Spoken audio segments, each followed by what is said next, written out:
아멘. 할렐루야.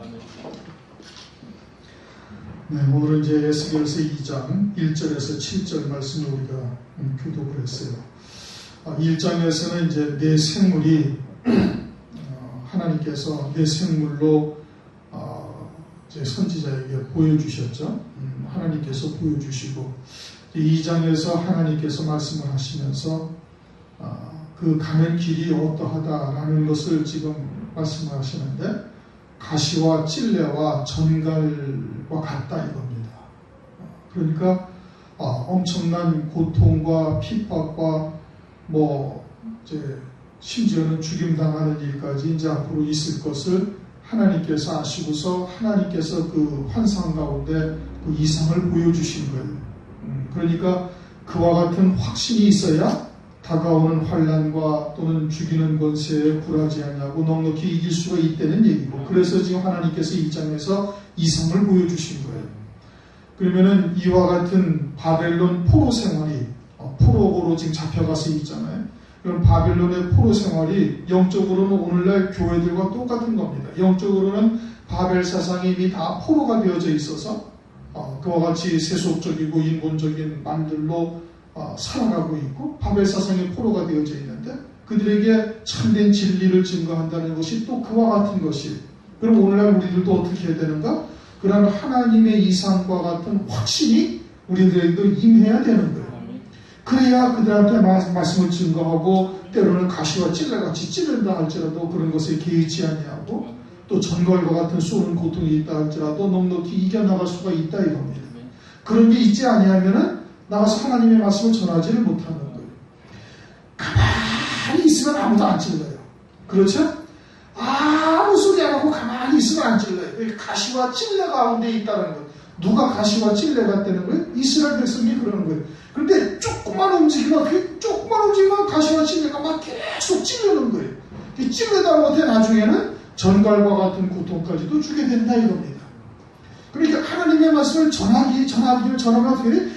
계속해서 찌르는 역사가 계속해서 있게 되는 것이고, 그냥 가만히 있으면 아무도 찌르지 않아요. 전하니까 찌르는 거예요. 그런데 그것이 우리의 사명이다 이겁니다. 그것이 에스겔에게 주신 사명이에요. 그러니까 너 가는 길이 가시와 찔레와 같고 조국에는 전갈과 같을 것이다 이거예요. 그렇게 알고서 가는 거예요. 알고서 가는데 그 길을 감당하기 위해서는 하나님께서 그런 이상을 보여주듯이 우리에게도 그런 확신이 있어야만 되는 거예요. 그와 같은 확신과 믿음이 없이는 그 길은 절대 갈 수가 없는 것임을 이제 우선 말씀을 하는 것이죠. 그 2장 1절을 보면은 그가 내게 이르시되 인자야 일어서라 내가 네게 말하리라 하시며, 하나님이 지금 이제 에스겔에게 지금 말씀을 하고 있는 겁니다. 그러면서 말씀하기를 인자야 그렇게 말씀을 하셨어요. 인자다. 이 인자라는 단어는 주님을 인자라고 하셨어요. 8장 마태복음 8장 20절에 보면은 예수께서 이르시되 여우도 굴이 있고 공중의 새도 거처가 있을 때 오직 인자는 머리를 곳이 없다.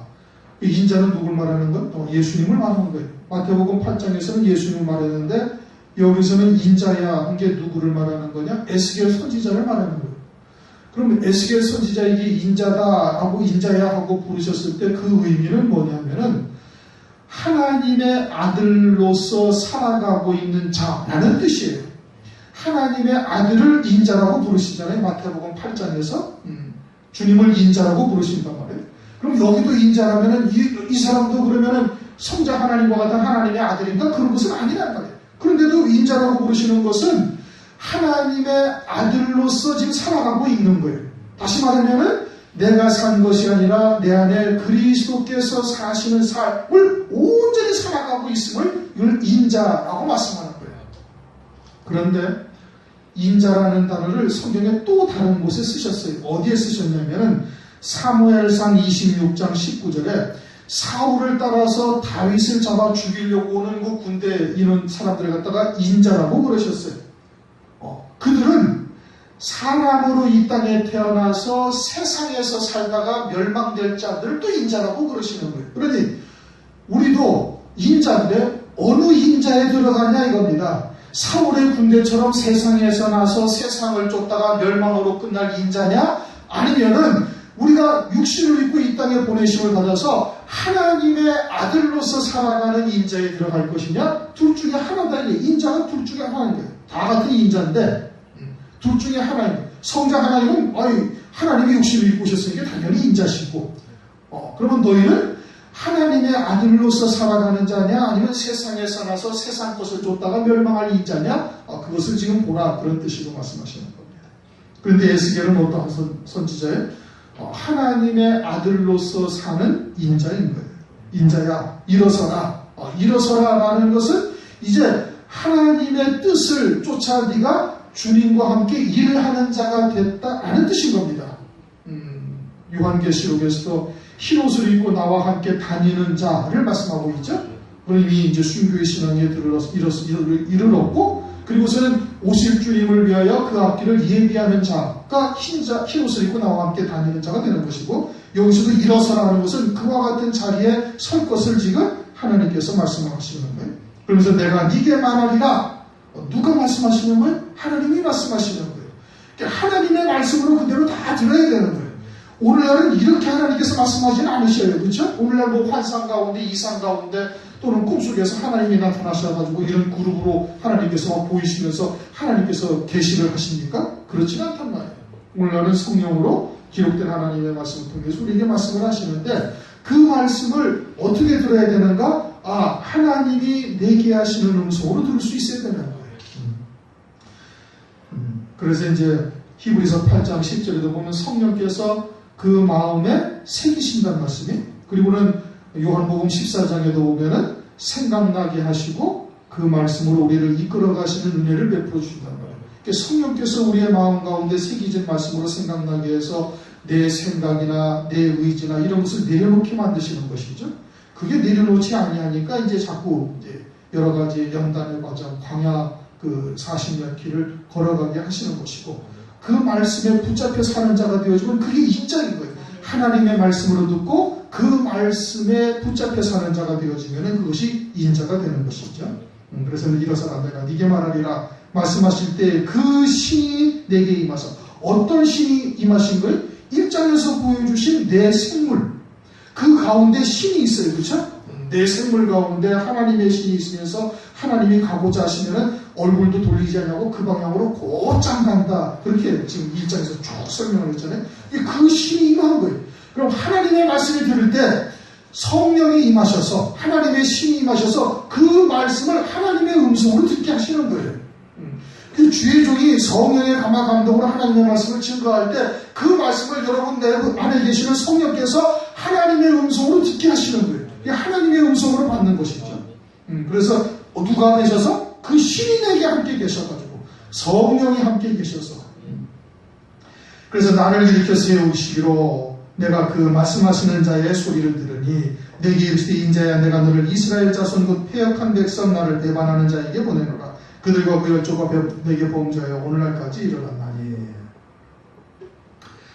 하나님께서 누구에게 보내신다고 해요? 이스라엘 자손에게 보내신다는 거예요. 이스라엘 자손이라면은 아브라함을 선두로 해서 하나님의 아주 택하심을 입은 선민들이에요. 그렇죠?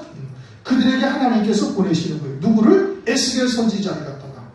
어디에 있는데? 바벨론에 포로된 자들에게 지금 하나님께서 보내시는 거예요. 오늘날 마찬가지로 바벨 사상으로 영적으로는 포로가 되어져 있는 하나님의 백성들에게 그와 같이 하나님의 종들을 택하사 하나님의 말씀을 주시고, 그리고 그들을 갖다가 그들에게로 보내시는 거예요. 세상에다 보내는 것이 아니라는 말씀입니다. 마지막 때의 추수는 어디에서 하는 거예요? 교회를 통해서 하시는 거예요. 그래서 그들에게 보내셔서 그들로 하여금 하나님의 말씀을 갖다가 선포하게 하신다 이겁니다. 그런데 그들이 어떻게 됐다는 거예요? 패역하다. 패역하다라는 것은 하나님께서 계속해서 징벌로 살아나심을 보여주는데, 그 하나님의 징벌을 받고도 전혀 하나님 앞에 돌이켜 회개하지 아니하고 계속 잘못된 길로, 배반하는 길로 걸어가고 있는 것이 패역한 백성인 거예요. 이사야서 1장 5절을 보면 너희가 어찌하여 매를 더 맞으려고 더욱 패역하느냐, 온 머리는 병들었고 온 마음은 피곤하였으며 발바닥에서 머리까지 성한 곳이 없이 상한 것과 터진 것과 새로 맞은 흔적뿐이언을 그것을 짜며 싸매며 기름으로 유하게 함을 받지 못하였도다. 이사야서 1장 5절 이하에 그렇게 말씀하셔요. 이스라엘 백성들이 패역했다는 하나님께서 계속 사랑의 매로 징벌하시는데도 그 징벌을 순히 받아들이지 않냐고 깨닫지도 못하고 계속해서 하나님 앞에 더 악을 행하는 거예요. 그게 뭐다? 그게 패역한 것이다 이겁니다. 그런데 하나님께서는 신명기서를 보면은 신명기 32장에 하나님께서 이스라엘 백성들이 살찌고 부대하면 자기를 구원하신 반석을 발로 찰 것을 미리 말씀을 하셨어요. 그러면 그런 하나님의 말씀을 잘 새겨들었으면 늘 자신들이 걸어가고 있는 이 길이 과연 하나님의 뜻에 합당한 믿음의 길인지를 스스로 늘 말씀을 통해서 돌아봐야 할 텐데 그러지 아니하는 거예요. 그리고 자기들의 생각이 옳다라고 생각을 하고 있는 거예요. 유대 말기에 그들이 어떠한 말씀으로 살았어요? 이사야서 29장 13절을 보면 사람의 계명으로 살았다 이겁니다. 사람의 계명으로. 이번에 이제 중국에 가면 룻기서를 하려고 그래요. 근데 룻기서 1장 1절을 보면은 뭐라고 말씀하고 있는 거니? 사사들이 치하던 때에 유대 땅에 기근이 든다 이렇게 말씀하셔요. 그러면서 모압과 룻이 모압에 내려갔던 나오미와 룻이 언제 돌아와요? 보리 추수할 때에 그들이 베들레헴에 돌아왔다. 그러면 보리 추수라는 것은 여러분들은 이미 아시다시피 이제 첫째 부활의 영광에 이를 자들을 갖다가 거두는 때를 말씀하고 있는 것이죠. 추수한단 말이에요. 배는 때란 말이에요. 그때 그들이 돌아왔는데 그러면은 이 사사기라는 이 룻기서라는 것의 배경이 어디냐 무엇을 말하냐면 마지막 때 추수 때를 말하는 거예요. 그때가 언제와 같다? 사사들의 치하던 때와 같다는 거예요. 근데 사사들이 치하던 때는 사사기를 보면 7번이나 하나님 앞에 패역하고 배반하며 돌아갔다가 얻어맞고 돌아오고 얻어맞고 돌아오고 하기를 7번 반복을 해요. 그리고서는 제일 마지막에 사사기에서 21장 25절 마지막 절에 뭐라고 말씀하고 있는 거니? 이스라엘에 왕이 없으므로 각기 자기 소견에 옳은 대로 행하였다 이렇게 말씀하셔요. 실제 왕이 없었어요. 다윗과 같은 왕은 그 후에 세워져요. 사울과 다윗과 솔로몬의 왕은 그 이후에 세워진단 말이에요. 그런데 하나님께서 그런 왕이 없는 걸 모르셨나요? 아시죠. 아시는데 굳이 성경에다 그 말씀을 기록하는 것은 하나님 왕, 하나님이 그들의 심령 속에 있지 않냐는 거예요. 그리고는 각자 자기 옳은 대로 행했다 이겁니다. 그러다가 보리 추수 때에 그들은 다 멸망당하게 되는 것이 자기 소견대로 행한 자들이. 마찬가지로 바벨론에 포로된 이들을 갖다가 이사야에서 어떠한 말씀으로 살았다? 사람의 계명으로 살았다 이겁니다. 사람의 계명으로 사는 거예요. 그러니까 정작 하나님이 그들의 신령 속에 왕으로 다스림을 받고 있지 않았던 거예요. 그러니까 자기들이 생각하는 하나님과 성경에서 말씀하시는 하나님이 다른 하나님이에요. 서로 다른 하나님인데 자기들은 하나님을 잘 섬기고 있다라고 생각을 하면서 곁길로 가면서 절대 돌아오지 아니하는 거예요. 자기들이 잘못된 말씀으로 하나님을 제대로 알지 못하고 딴 길로 가고 있으면서도 그것이 잘못된 길이라는 것을 깨닫지를 못한다 이겁니다. 그런데 성경에는 뭐라고 말씀하셨냐? 미리 말씀을 하셨어요. 신명기에 가나안 땅에 가기도 전에 저들이 살찌고 부대하면 반드시 자기를 구원하신 반석을 발로 찰 것을 아시고 미리 경계로 너희들이 혹시 마음이 편안해지거나 생활이 좀 편안해졌을 때 절대 다른 길로 가지 못하도록 미리 경계로 말씀을 하셨는데 그 말씀을 듣지 아니한 거예요. 그리고서는 지나가다가 이제는 주님이 오셨어요. 그렇죠? 주님이 오셨어요. 주님이 오셨는데 주님의 때도 똑같은 이사야서의 말씀으로 유대인들을 또 책망합니다. 마태복음 15장에 너희가 사람의 계명으로 하나님을 헛되이 경배한다. 그런데 이스라엘 백성들이 그러면 유대 백성들이 자기들이 잘못되었다는 것을 알고 있는 절대 아니에요. 자기들은 하나님 앞에 얼마나 충성하고 헌신하고 자기들은 아주 다른 길로 가고 있다고 스스로 장담하고 있었던 거예요. 그런데 그들이 결국은 어떻게 했어요? 예수님을 십자가에 못 박아 죽여버렸어요. 그리고서는 오늘날까지 이런 거예요. 그런데 오늘날 교회들이 우리가 패역했다, 우리가 잘못이다, 우리가 참으로 하나님을 떠났구나 라고 생각을 하는 교회들이 어디 있어요? 아무도 없어요. 뉴스에는 계속 나오는데 교회들의 실상이 어떠한지 뉴스에 계속 1년에 서너 번씩 나와요. 목사들이 어떻게 됐고, 목사들이 자기 자신을 갖다가 때려 죽여가지고 미이라를 만들어버리고 횡령을 해가지고 수백억씩 횡령을 해가지고 재판을 계속 받고 앉아있고, 어디서는 무슨 뭐 간통을 하다가 떨어져서 죽기도 하고, 온갖 추적한 뉴스가 이 매체를 통해 가지고 계속 알려주고 있는 거예요. 그게 뭐예요? 우리 스스로 우리 모습을 보지 못하니까 하나님께서 세상을 통해 가지고 하나님께서 우리에게 알려주시는 거예요. 세상의 왕이 세상의 이 법을 가지고 있는 자들을 하나님께서 공연해 두신 것이 아니란 말씀이에요. 그들을 통해 가지고 우리를 갖다가 경계하기 위해서, 교훈하기 위해서 그들을 두셨다고 로마서에도 말씀하고 있잖아요. 그러면 세상의 법을 통해 가지고 계속 교회들에게 하나님께서 메시지를 주시는 거예요. 너희들이 어떠하다? 너희들이 폐역하다 이거예요 지금. 왜? 사람의 계명으로 살고 있으니까. 그래서 뉴스에도 계속 말하는데 우리는 절대 아니라고 모든 교회가 다 그렇게 생각을 하고 있는 거예요. 이 얼마나 심각한 문제예요. 그래서 오늘날 가가지고 하나님의 말씀을 전하면 어떻게 해요? 이제 외면하고 조롱하고 핍박하고 회방하고, 그러다가 결국은 이제 환난날에 죽이기까지 하는 역사가 또 벌어지게 되어질 것을 말씀하고 있는 겁니다. 세상에 나가서 말씀 전하라는 거 지금 아니에요. 마지막 때는 어디로 보내심을 받아요? 이스라엘 백성들에게. 내가 인자야, 내가 내게 이르시되 인자야 내가 널 이스라엘 자손. 왜? 그들이 폐역한 백성이기 때문에. 이 백성이라는 단어가요, 히브리어로 고임이라는 단어예요. 그런데 이 고임이라는 단어가 백성이라는 의미도 있지만 또 다른 의미가 있는데, 그것은 뭐냐면 완전히 썩어진 찌꺼기 같고 혐오감을 주는 존재, 이런 뜻인 겁니다. 쓰레기 같다 이런 뜻이에요. 그런데 이 말을 누가 쓰느냐면 유대인들이 사마리아 사람들을 향해서 썼던 말이 이 말이에요. 고임이라는 단어예요. 유대인들이 사마리아 사람들을 어떻게 여겼어요? 아주 개나 돼지처럼 여겼어요.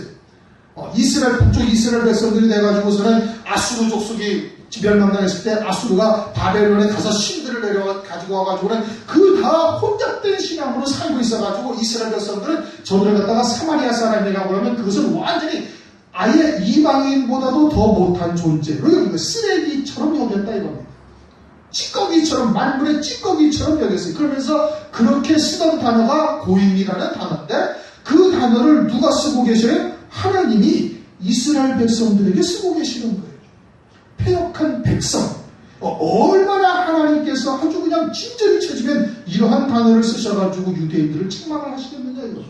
그런데 오늘날 교회가 그러한 것을 깨닫고 이들을 보고 성경을 왜 하나님께서 기록해 놓으셨다고요? 거울이라는 말씀이에요. 고린도전서 11장에 10장 말씀은 10장. 거울로 주신 거예요. 말세를 만난 우리들에게 경계로 주신 거예요. 너희들은 혹시 그러지 아니하는지 이들처럼 옛적길을 살펴서 무엇이 생명의 길이고 무엇이 멸망의 사망의 길인지를 봐라 이거예요. 이게 세상은 멸망당하고 교회는 구원받는다는 얘기가 전혀 아니라니까요. 성경이 어디 그렇게 말씀을 하셨어요? 하나님의 말씀은 출애굽한 이스라엘 백성들에게 주신 거예요.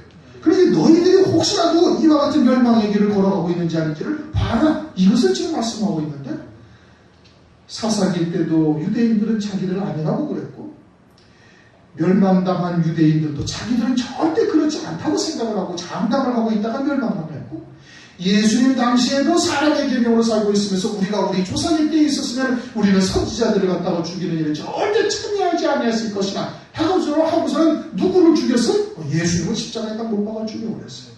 그럼 오늘은 또 오늘도 아니라고 그래.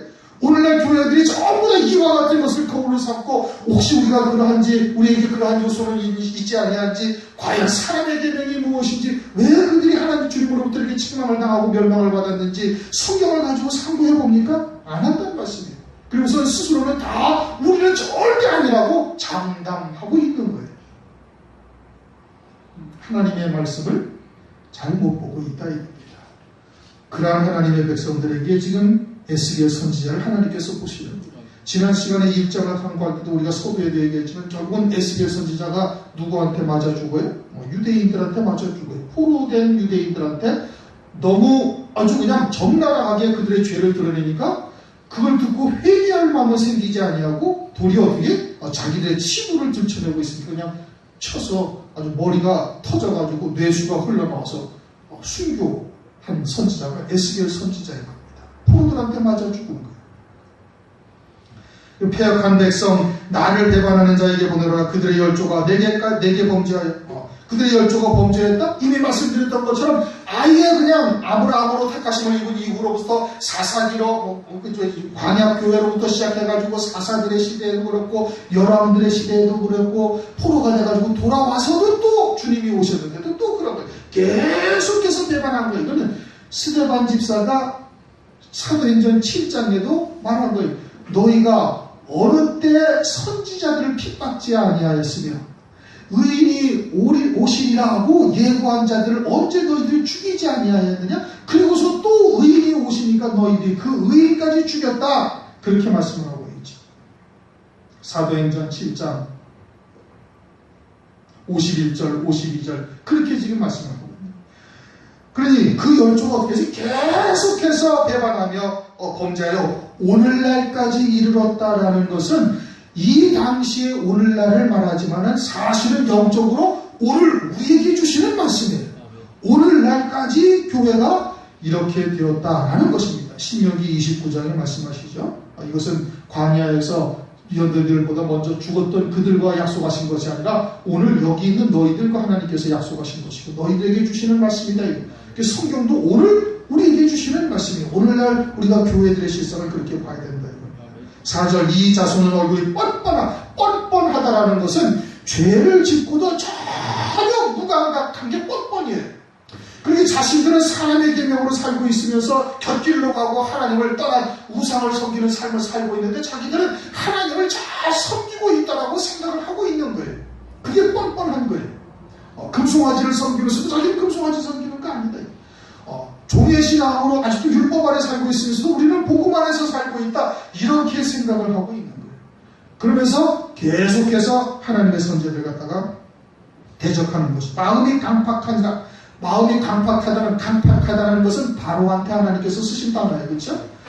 하나님의 역사임을 알고서도 계속해서 대적하는 게 강팍한 거예요.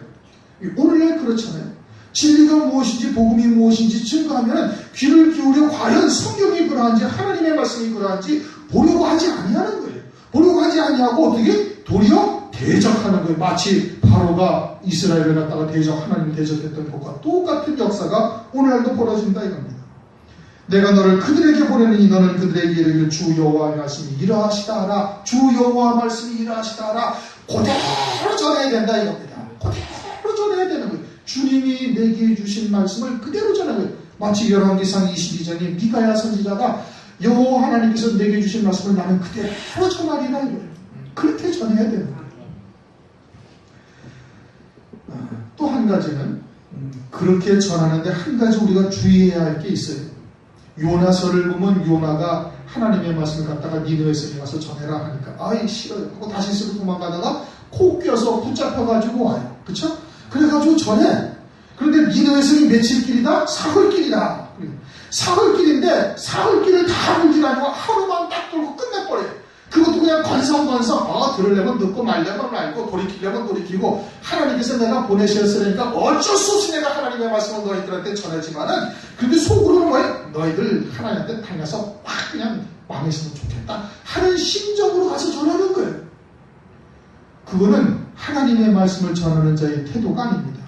그러니까 그렇게 전하니까 니느웨 성은 구원받고 자기는 하나님으로부터 엄청난 책망을 듣게 되어지는 거예요. 그러면은 우리가 하나님께서 주신 말씀을 그대로 전하는데 어떻게 전해야 돼? 하나님과 같은 중심으로 전해야 되는 거예요. 그들을 갖다가 사랑해서 그들을 살려 돌이키고자 하시는 그런 하나님의 중심으로 긍휼히 여기는 마음으로 하나님의 말씀을 증거해야 되는 것이지 너 나한테 그때 한번 대적하고 대들었지 근데 하나님께서 너한테 말씀을 전하려니까 내가 전하긴 하는데 너 안 듣고 그냥 폭삭만 해라. 그러는 중심으로 가서 하나님의 말씀을 전하면 절대 안 된다. 그러니까 주 여호와의 말씀이 이러하시다. 하나님께서 주신 말씀을 그대로 전하는데 그들은 패역한 족속이라 듣든지 아니 듣든지 그들 가운데 선지자가 있은 줄은 알지니라. 그들 가운데 선지자가 있은 줄은 언제 알게 되는가? 백보자의 심판대 때 알게 되는 거예요. 지금 깨닫지 못하고 돌이키지 아니하면 그대로 가다가 백보자의 심판대 앞에서 알게 되는 거예요. 어떻게 그때서 알아요? 그 선지자가 증거한 말씀 그대로 심판하신단 말이에요. 왜? 하나님이 전하라 하신 말씀을 그대로 전했기 때문에 그 말씀대로 하나님께서 백보자 해서 심판하시니까 그때서야 선지자를 하나님께서 우리에게 보내셨다는 것을 그때서야 깨닫는 거예요. 그래서 모든 혀가 하나님 앞에 자백하리라. 스스로 직고하리라. 모든 무릎이 하나님 앞에 다 꿇을 것이고 스스로 자기 입으로 스스로를 직고하게 되어진다 이겁니다. 그래서 선지자가 있은 줄은 알게 되어질 것이다. 그렇게 말씀하고 있습니다. 인자야 비록 가시와 찔레와 함께 처하면, 가시와 찔레와 함께 이렇게 딱 처하고 있으니까 조금만 움직이면 어떻게? 찌르는 거예요. 계속 하나님의 말씀을 진리를 전하면 대적하는 거예요. 찌르는 거예요. 왜? 패역한 족속이고 뻔뻔한 족속이기 때문에, 패역한 백성이고 뻔뻔한 족속이고 배반한 자식들이기 때문에 진리를 전하면 싫은 거예요. 이미 마귀의 종이 되어져 있기 때문에 그런 겁니다. 그런데 왜 전하라고 하는 거예요? 그 가운데 택하여 돌이킬 자가 있기 때문에 그러는 겁니다. 남은 자가 있다는 뜻이에요. 패역한 자들을 다 돌이키기 위해서 하시는 거, 이 말씀 하시는 거 절대 아니에요. 그 가운데 남은 자가 있다니까. 베드로전서 1장 5절에도 말씀하고 있잖아요. 말세에 은혜를 입기로 예비하신 자들이 있어서 믿음으로 말미암아 하나님께서 그들을 지키고 계신다는 말씀이에요. 아직은 그들이 어려운 이 혼잡된 말씀 또는 이 썩은 이 세상 것을 소박해 하는 그런 말씀으로 살고 있지만 그 중심에는 뭔가 채워지지 않는 갈급함을 하나님께서 일으켜 주셔가지고, 그래서 진리의 말씀이 증거되어질 때 그 말씀을 듣고 돌이킬 수 있는 자들이 있기 때문에 그러는 거예요. 그러니까 하나님의 말씀을 그 패역한 자들에게라도 전하게 하시는 거예요. 그래서 가시와 찔레와 함께 처하게 되어지고, 그리고선 전갈 가운데 거할지라도, 전갈에 쏘는 고통이라는 것은 이미 황충의 화를 통해서 우리가 이미 상고했었죠. 황충의 화를 통해서 상고를 했는데 차라리 죽는 게 나을 정도의 고통을 당할 수도 있다 이겁니다. 어디 가면은 거기 가면. 그런데 주님께서 뭐라고 말씀하시? 두려워 말고, 그들을 두려워 말고 그 말을 두려워 말지어다. 그러니까 그렇게 두려워하지 않게 하시기 위해서 하나님께서 이상을 보여주신 거예요. 하나님에 대한 확신을 가지게 딱 하신 거다. 그래서 전혀 두려워하지 않게 되어진 거예요. 다니엘서에 보면은, 다니엘서 3장, 다니엘서 2장인가 보면은, 3장에 보면은 느부갓네살 왕이 7배나 더 뜨거운 풀무불 가운데 다니엘의 세 친구를 갖다가 딱 집어넣으려고 위협을 합니다.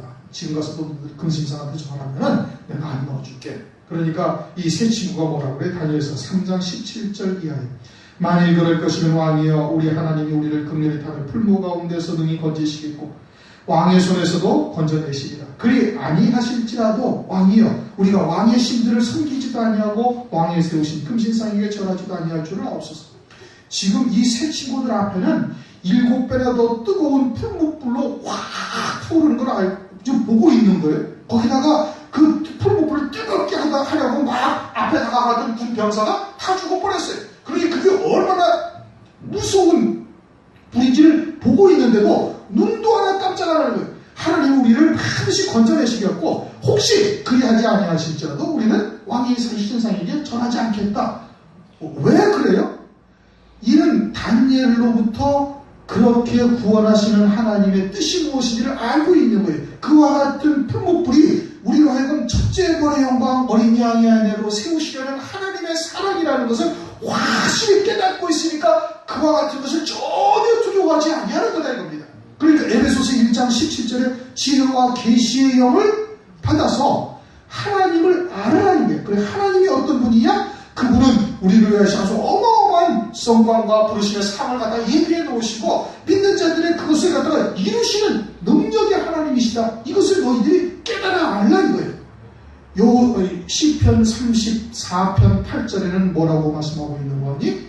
여호와의 선하심을 맛보아 알지어다. 요한일서 1장 1절을 보면 손으로 만진 바요, 눈으로 우리가 들은 바요, 본 바요, 주목하고 손으로 만진 바 된지라. 그렇게 말씀하고 있잖아요.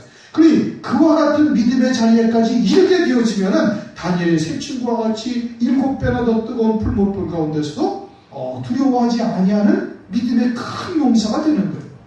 그러니 전갈과 같은 이와 같은 쏘는 고통 가운데서도 그들의 말이나 그들의 얼굴이나 그들의 모든 것을 두려워하지 아니할 자가 되기 위해서는 하나님의 나라에 대한 아주 확고한 믿음이 있어야 물러서지 아니하고 타협하지 아니하는 자가 되는 겁니다.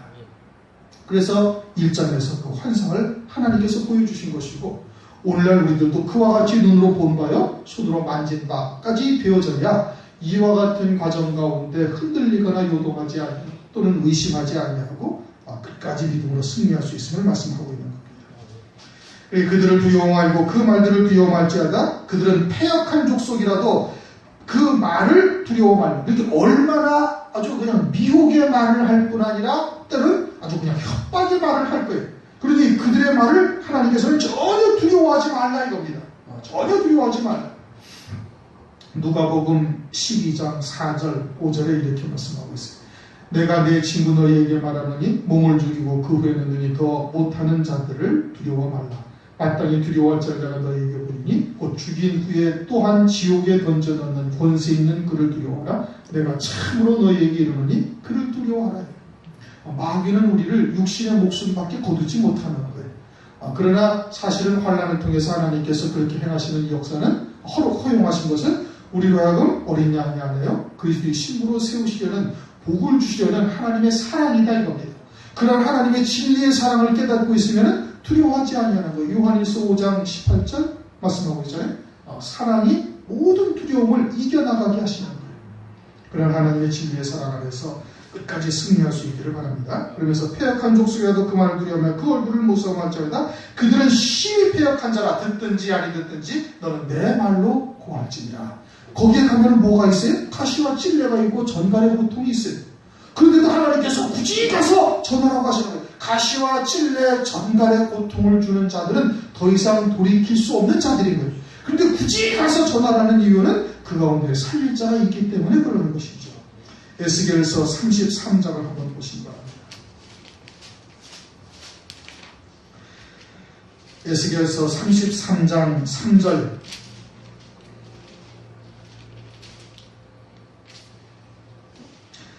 에스겔서 33장 3절에서 6절까지 우리 다같이 함께 읽습니다.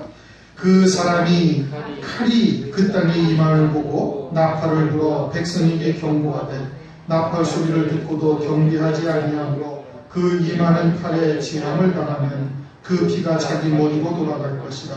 그가 경비를 하였던들 자기 생명을 보전했을 것이나 나팔 소리를 듣고도 경비하지 아니하였으니 그 피가 자기에게로 돌아가리라. 그러나 파수꾼이 칼이 임함을 보고도 나팔을 불지 아니하여 백성에게 경고치 아니하므로 그 중에 한 사람이 그 임하는 칼에 재앙을 당하면 그는 자기 죄악 중에 재앙받으리니와 그 죄를 내가 파수꾼의 손에서 찾으리라. 아멘. 파수꾼에 대한 내용인데 파수꾼은 파수를 보는 게 사명이에요. 그래가지고 적이 막 쳐들어오면은 나팔을 불든지 종을 치든지 해서 그 적들의 침략을 방어하는 것이 파수꾼의 사명이라는 거예요. 우리는 영적인 파수꾼들이에요. 하나님께서 이 마지막 때에 따른 말씀을 주시는 것은 그와 같은 은혜를 하나님께서 주신 것이고 먼저는 우리가 그러한 말씀으로 산자 되는 것이 그것이 하나님의 뜻이고 그 다음에는 그러한 말씀을 어떻게 전해야 되는 거예요. 그런데 전하지 아니해서 다른 영혼이 멸망을 당하면은 그 피값을 누구에게서 찾겠다? 우리에게서 찾겠다. 네가 말씀을 전했음에도 불구하고 그 자가 말씀을 받아들이지 아니하고 죽게 되어지면은 그는 자기 죄로 자기가 죽는 것이니까 너는 상관이 없지만 네가 말씀을 전하지 아니해서 그가 죽임을 당했다면은 그는 그 피값을 너에게서 찾겠다. 그렇게 말씀하시는 겁니다.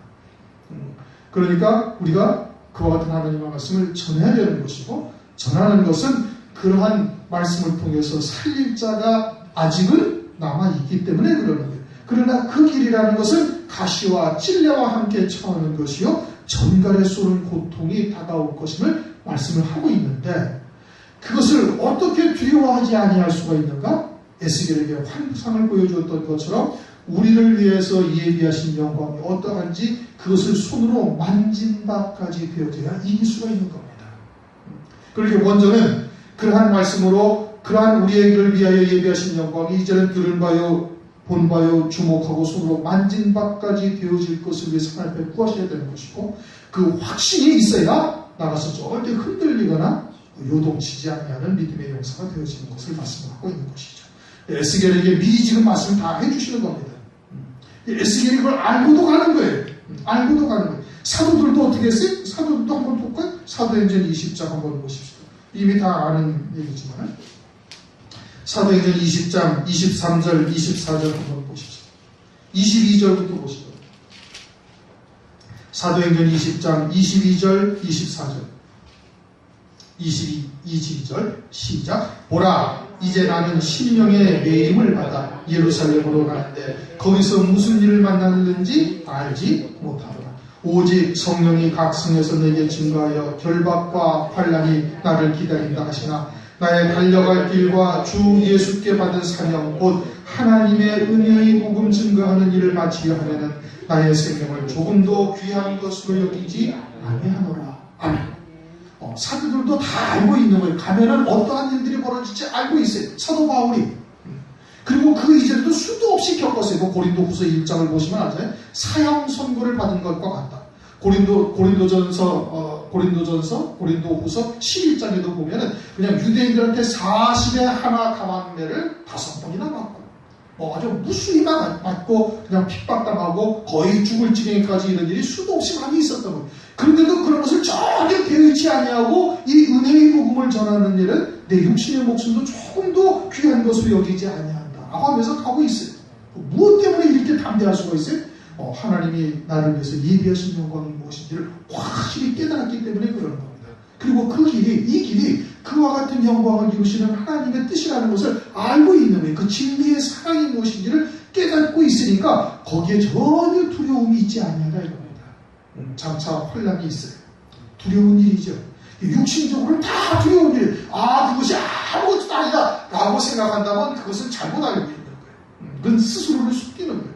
그러나 육체적으로는 두렵고 힘든 일이지만 그것을 어떻게 이겨나갈 수가 있어요? 그것은 하나님께서 우리에게 이와 같은 은혜를 베풀어 주시고 그 믿음에 우리가 하나가 되어졌을 때 넉넉히 다 승리해 갈 수가 있는 거예요. 그건 우리의 믿음의 선진들이 증거해 놓으신 것이고 가장 먼저는 주님이 우리에게 오늘 보이셨고 그리고 그 뒤를 이어서 많은 믿음의 선진들이 다 그 길을 가면서 우리에게 증거하신 것이다 이겁니다.